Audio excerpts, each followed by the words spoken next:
안녕하세요, 돌다리입니다. 암호화폐에는 여러가지 종류가 존재합니다. 그리고 우리는 그레이스케일 자산운용사 포트에서 비트코인, 이더리움 클래식, Zcash를 통해 그들이 가치 저장 수단이라는 카테고리로 분류가 가능하다는 것을 알아보았죠. 이번에는 가치 저장 수단 외에 지불 수단으로 강한 인지도를 가지고 있는 라이트코인에 대해 정리해 보도록 하겠습니다.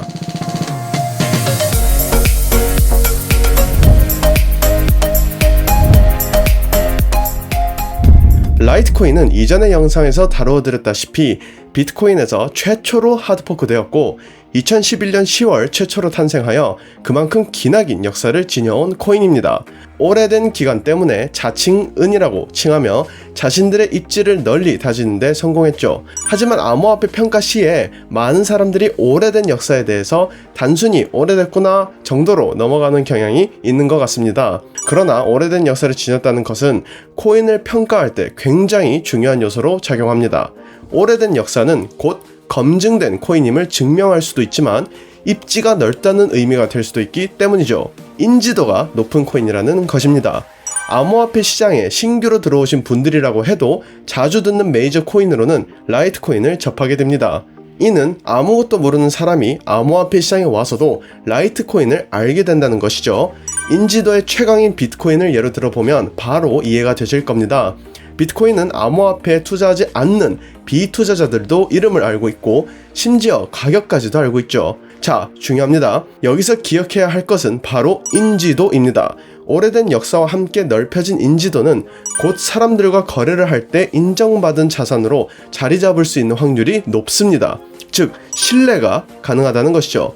신뢰가 있으니 거래의 수단으로 수용하는데 훨씬 빠르고 유리할 것입니다. 이런 인지도는 하루아침에 이루어지는 것이 아닌 만큼 오랜 역사의 중요성은 강조될 수밖에 없습니다. 그렇기 때문에 그들이 자칭 은으로 주장하는 것에는 전혀 이견이 없다는 것이죠. 특히 라이트코인은 2018년 비트코인 캐시, 호라이즌, 그리고 스텔라 루멘과 함께 포트에 등재되었는데요. 이전에 비트코인 캐시 영상에서도 말씀드렸지만 비트코인 캐시와 함께 포트에 등재된 것, 즉 결제 수단으로서 중복되는 암호화폐와 함께 등재된 것이 굉장히 흥미로운 부분이라고 생각합니다. 또한 그레이스케일 자산운용사가 자신들의 이름을 걸고 만든 GDLC라는 상품에 포함되어 있다는 것은 그만큼 중요성을 부각하고 있다는 의미가 될 수 있겠죠.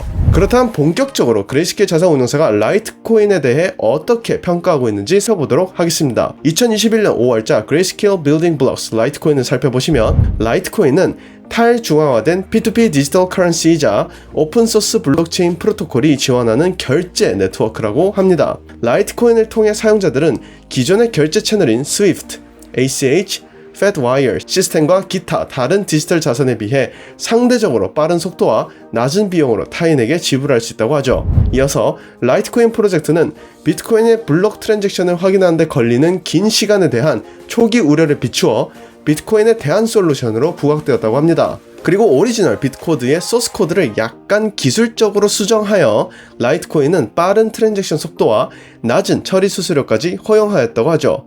마지막으로 그들은 라이트코인은 비트코인의 최초이자 가장 성공적인 파생 상품 중 하나로 디지털 커런시 생태계에서 시가총액 기준 14위의 거대한 네트워크로서 입지를 굳히고 목적과 기능 그리고 유틸리티 등에서 비트코인을 보완 및 강화하여 우리의 전통적인 화폐 개념에 도전하고 있다고 합니다. 정리하자면 원활한 결제 수단으로 사용되기 위한 비트코인의 최초이자 성공적인 파생 상품으로 보완하여 강력한 P2P 결제 네트워크로서 입지를 굳히고 사용되는데 비전을 두고 있다고 요약할 수 있습니다. 이 부분에 대한 추가 내용을 살펴보도록 하겠습니다. 비트코인에 비교하여 라이트코인의 잠재적인 이점이 무엇이 있는지 확인할 수 있는 부분인데요. POW 알고리즘의 차이는 온체인 트랜잭션과 관련하여 비트코인에 비해 라이트코인이 얻을 수 있는 세 가지 잠재적인 장점으로 이어진다고 합니다. 첫 번째, 더 빠른 트랜잭션 속도입니다. 라이트코인의 블록은 비트코인의 10분이라는 시간에 비해 2.5분이라는 생성 기간으로 더 빠른 결제 및 거래 속도를 실현할 수 있다고 합니다. 두 번째, 저렴한 트랜잭션 비용입니다. 라이트코인의 거래 비용도 비트코인보다 낮다고 이야기합니다. 2021년 5월 31일 기준 라이트코인의 평균 거래 비용은 0.0235달러이고 비트코인의 평균 거래 비용은 8.46달러라고 이야기하죠. 또한 라이트코인 결제 수수료는 개인이나 상인이 신용카드로 결제할 때 발생하는 비용보다도 훨씬 적은 수수료라고 합니다. 자, 마지막에 추가로 2018년 4월 9일 9,900만 달러의 라이트코인 트랜잭션 처리 비용은 40센트, 하나 약 446원밖에 들지 않았다고 합니다. 마지막으로 세 번째, 채굴자들을 위한 낮은 진입 장벽입니다. 개인적으로 라이트코인이 P2P 결제 네트워크로 자리매김하는데 평가되는 중요한 요소 중 하나라고 생각합니다. 라이트코인 채굴은 장비로 인해 제한되어 있었던 사람들이 더 쉽게 접근할 수 있다며 블록을 확인하는 데 드는 전기 비용과 계산 능력은 비트코인보다 더 저렴하기 때문이라고 합니다. 따라서 라이트코인 채굴은 처리 능력이 덜 필요하며 운영 비용이 낮아 잠재적인 채굴자들에게 더 매력적일 수 있다고 하죠. 즉, 채굴자들을 위한 진입 장벽이 낮다는 것은 곧 더 많은 채굴자들이 자발적으로 참여할 수 있도록 유도할 수 있으며 많은 채굴자들 혹은 기여자들로 네트워크는 더 견고해질 수 있다는 것입니다.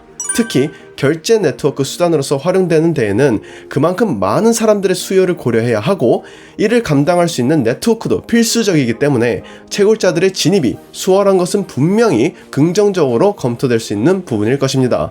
위에서 다루었던 장점들로 인해 라이트코인은 비트코인보다 뉘앙스적으로 상업, 지불, 산업과 같은 서비스 특정 시장 부문에 더 효율적이고 적합할 수 있다고 합니다. 라이트코인이 더 빠르고 저렴하며 채굴자들이 훨씬 쉽게 접근할 수 있는 부분들을 감안했을 때 거래소와 상인들을 포함한 거래량이 많은 실체를 공략할 수 있을 것이라고 하죠. 비트코인과 라이트코인 둘 중 하나가 더 낫다가 목적이 아닌 결제라는 카테고리 안에서 가치 평가 시 활용되는 라이트코인의 장점과 잠재성 요소로 고려하면 좋을 것 같습니다. 실제로 라이트코인의 이러한 평가 요소들과 이때까지 이어온 장기간의 역사를 통한 향상된 인지도는 향후 결제 네트워크 분야에 미칠 수 있는 강력한 무기로 평가할 수 있다고 생각합니다. 2021년 6월 6일 라이트코인 밈블 선도 개발자인 데이빗 버켓이 작성한 5월 업데이트 내용에 따르면 코딩과 테스팅, 기존의 릴리스 전략 지원을 위한 빌드 프로세스 통합, 불필요한 인터페이스와 보일러플레이트 코드, 반복적으로 비슷한 형태를 띠는 코드를 의미하고요. 이러한 코드를 제거 및 여러 플랫폼에 대한 자동화된 빌드 작업을 이루어냈다고 합니다. 특히 마지막 부분에 자동화된 빌드가 리눅스에서 다시 작동하며 각각의 코드 커밋과 함께 윈도우즈 빌드도 생성이 된다고 합니다. 자, 이는 곧 개발자가 아닌 사람들이 코드를 직접 빌드할 필요 없이 테스트를 도울 수 있는 문이 열린 것으로 더 많은 피드백을 받을 수 있게 된 것이죠. 자, 새로운 프로토콜을 테스트하고 적용하는 데 있어 많은 사람들이 참여할 수 있게 문을 연 것으로 이해하시면 됩니다. 그리고 이렇게 문을 연 것은 상당히 긍정적으로 평가할 수 있는 부분이라고 생각합니다. 마지막으로 지속적으로 개발자들이 코드를 검토하도록 하기 위해 노력하고 있으며 감사에 대한 초기 평가 및 견적에 필요한 사항도 꾸준히 수집되고 있고 연말경에 활성화될 수 있는 궤도에 현재 머물러 있다고 합니다. 이에 라이트코인이 익명성 기능을 취함으로써 더 나은 발전과 차별성을 갖추는데 그리 머지 않았다고 생각해 볼 수 있을 것 같습니다. 이어서 2021년 7월 4일에 밈블 관련 업데이트 내용이 업로드된 것으로 보아 꾸준한 작업이 이루어지고 있음을 알 수 있는데요. 공식적으로 쿼크슬랩, 프랑스 회사로 사이버 보안, 특히 소프트웨어 보호 및 분석 전문 기업에 최종 코드 변경 사항과 문서를 전달하였다고 하며 이제 더 자세한 타임라인 일정을 확인할 수 있게 될 것이라고 합니다. 또한 라이트코인의 합의 코드에 있어 가장 중요한 변경 사항들과 함께 새로운 코드 리뷰 5개를 만들었다고 하는데요. 몇 달 전에 밈블 리뷰보다 훨씬 작고 집중되어 있기 때문에 다른 개발자들로부터 더 많은 리뷰와 빠른 피드백을 받을 수 있기를 바란다고 합니다. 그리고 끝으로 전체적으로 우리는 지금도 연말에 MWEB 밈블 익스텐션 블록 활성화를 위해 계속 노력하고 있다고 하죠. 이렇게 오늘은 라이트코인에 대한 평가 요소 그리고 현재 진행 사항에 대해 알아보았습니다. Grayscale Building Blocks 라이트코인에서 정의한 라이트코인의 특징과 추가적인 내용들은 다음 라이트코인 영상에서 다루어 보도록 하겠습니다. 끝으로 투자는 본인의 확신에서 비롯되는 인내의 기간이며 본인의 선택인과 책임임을 말씀드리면서 이번 영상 마무리 짓도록 하겠습니다. 지금까지 돌다리였습니다. 감사합니다.